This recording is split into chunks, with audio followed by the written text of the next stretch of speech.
कस्तूरी तिलकं ललाटपटले वक्षस्थले कौस्तुभं नासाग्रे वरमौक्तिकं करतले वेणुकरे कङ्कणं सर्वाङ्गेण हरिचन्दनं सुललितं कण्ठे च मुक्तावली गोपस्त्री परिवेष्टितो विजयते गोपालचूडामणि गोपालचूडामणि। जय श्री कृष्णा। जय श्री कृष्णा। मेरी सोल फैमिली आध्यात्म आपके अपने चैनल पर मैं नंदा आप सबका बहुत बहुत स्वागत करती हूँ। श्रीमद् भागवत महापुराण का 7वां स्कंद चल रहा है। नृसिंह भगवान प्रकट हो चुके हैं अपने भक्त शिशु प्रहलाद की रक्षा करने के लिए। वह सर्वव्यापी हैं ब्रह्मा जी के वरदान को सार्थक करने के लिए, और वह स्वयं सर्वव्यापी हैं इस बात को सिद्ध करने के लिए हिरण्यकशिपु के महल के खंभे से वह प्रकट हो गए। वह न तो पूरे सिंह थे, न वह तो पूरे मनुष्य थे, इसलिए उन्हें नृसिंह अवतार कहा जाता है। नृसिंह भगवान सबके भयों को दूर करते हैं, निर्भय देते हैं, निर्भयता प्रदान करते हैं। हमें भी वह अपनी करुणा भरी दृष्टि के छत्र छाया में रखे रहें। नारद जी कहते हैं, युधिष्ठिर नृसिंह भगवान को सामने देखकर हिरण्यकशिपु सोचने लगा, हो न हो महामाया विष्णु ने ही मुझे मार डालने के लिए ढंग रचा है, परंतु इसकी इन चालों से हो ही क्या सकता है। इस प्रकार कहता और सिंहनाद करता हुआ दैत्यराज हिरण्यकशिपु हाथ में गदा लेकर नृसिंह भगवान पर टूट पड़ा। परंतु जैसे पतिंगा आग में गिरकर अदृश्य हो जाता है, वैसे ही वह दैत्य भगवान के तेज के भीतर जाकर लापता हो गया।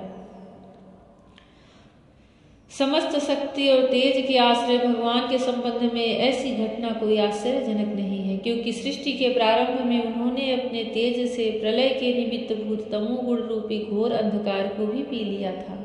तदनंतर वह दैत्य बड़े क्रोध से लपका और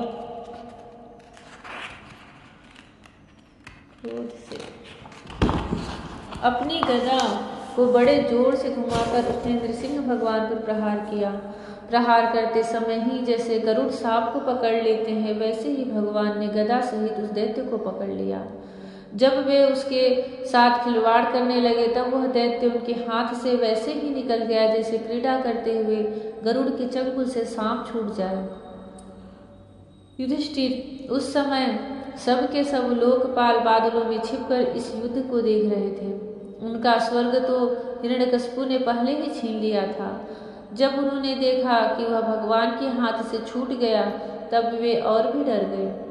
हिरण्यकशिपु ने भी यही समझा कि नृसिंह ने मेरे बलवीर से डरकर ही मुझे अपने हाथ से छोड़ दिया है।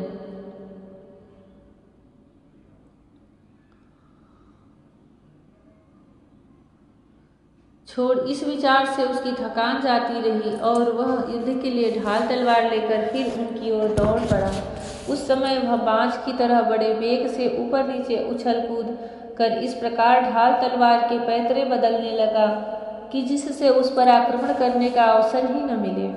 जब भगवान ने बड़े ऊंचे स्वर से प्रचंड और भयंकर अट्टहास किया, जिससे हिरण्यकशिपु की आंखें बंद हो गई, फिर बड़े वेग से झपट कर भगवान ने उसे वैसे ही पकड़ लिया जैसे सांप चूहे को पकड़ लेता है। जिस हिरण्यकशिपु के चमड़े पर वज्र की चोट से भी खरोच नहीं आई थी, वही अब उनके पंजे से निकलने के लिए जोर से छटपटा रहा था। भगवान ने सभा के दरवाजे पर ले जाकर उसे अपनी जांघों पर गिरा लिया और खेल खेल में अपने नखों से उसे उसी प्रकार चीर फाड़ डाला जैसे गरुड़ महाविषधर सांप को चीर डालते हैं। उस समय उनके क्रोध से भरी विकराल आंखों की ओर देखा नहीं जाता था। वे अपनी लपलपाती हुई जीभ से फैले हुए मुंह के दोनों कोने चाट रहे थे। खून के छींटों से उनका मुंह और गर्दन के बाल लाल हो रहे थे। हाथी को मारकर गले में आंतों की माला पहने हुए मृगराज के समान उनकी शोभा हो रही थी। उन्होंने अपने तीखे नखों से हिरण्यकशिपु का कलेजा फाड़कर उसे जमीन पर पटक दिया। उस समय हजारों दैत्य दानव हाथों में शस्त्र लेकर भगवान पर प्रहार करने के लिए आए, पर भगवान ने अपनी भुजा रूपी सेना से, लातों से और नख रूपी शस्त्रों से चारों ओर खदेड़ खदेड़ कर उन्हें मार डाला। युधिष्ठिर, उस समय भगवान नृसिंह के गर्दन के बालों की फटकार से बादल तितर बितर होने लगे। उनके नेत्रों की ज्वाला से सूर्य आदि ग्रहों का तेज फीका पड़ गया। उनके श्वास के धक्के से समुद्र क्षुब्ध हो गए। उनके सिंहनाद से भयभीत होकर दिग्गज चिंघाड़ने लगे। उनके गर्दन के बालों से टकराकर देवताओं के विमान अस्त व्यस्त हो गए। स्वर्ग डगमगा गया। उनके पैरों की धमक से भूकंप आ गया। वेग से पर्वत उड़ने लगे और उनकी तेज की चकाचौंध से आकाश तथा दिशाओं का दिखना बंद हो गया। इस समय नृसिंह भगवान का सामना करने वाला कोई दिखाई न पड़ता था। फिर भी उनका क्रोध अभी बढ़ता ही जा रहा था। वे हिरण्यकशिपु की राजसभा में ऊंचे सिंहासन पर जाकर विराज गए। उस समय उनके अत्यंत तेजपूर्ण और क्रोध भरे भयंकर चेहरे को देखकर किसी का भी साहस न हुआ कि उनके पास जाकर उनकी सेवा करे। युधिष्ठिर, जब स्वर्ग की देवियों को यह शुभ समाचार मिला कि तीनों लोगों के सिर की पीड़ा का मूर्तिमान स्वरूप हिरण्यकशिपु युद्ध में भगवान के हाथों मार डाला गया, तब आनंद के उल्लास से उनके चेहरे खिल उठे। वे बार बार भगवान पर पुष्पों की वर्षा करने लगी। आकाश में विमानों से आए हुए भगवान के दर्शनार्थी देवताओं की भीड़ लग गई। देवताओं के ढोल और नगारे बजने लगे, गंधर्वराज गाने लगे, अप्सराएं नाचने लगी। तात इसी समय ब्रह्मा, इंद्र, शंकर आदि देवता, ऋषि, पितर, सिद्ध, विद्याधर, महानाग, मनु, प्रजापति, गंधर्व, अप्सराएं, चारण, यक्ष, किमपुरुष, बेताल, सिद्ध, किन्नर और सुनंद, कुमुद आदि भगवान के सभी पार्षद उनके पास आए। उन लोगों ने अपने सिर पर अंजलि बांधकर सिंहासन पर विराजमान अत्यंत तेजस्वी श्री नृसिंह भगवान की थोड़ी दूर से अलग अलग स्तुति की। जय श्री कृष्ण। बड़ा ही दिव्य और बड़ा ही भव्य स्वरूप भगवान नृसिंह रूप के अवतार का था। सारे भयों को वो दूर भगा देते हैं। उनके नाम मात्र के उच्चारण से हमारे मन में जो अंधकार की कालिमा होती है वह एक तेज प्रकाश पुंज में परिवर्तित हो जाती है।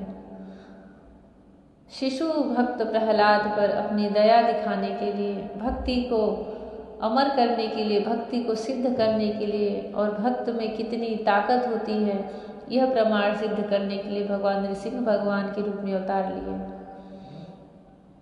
भगवान सबको अपनी चरण छत्र छाया दे, सब पर अपनी कृपा बरसाए। राधे राधे। जय श्री कृष्ण। हरि ओम।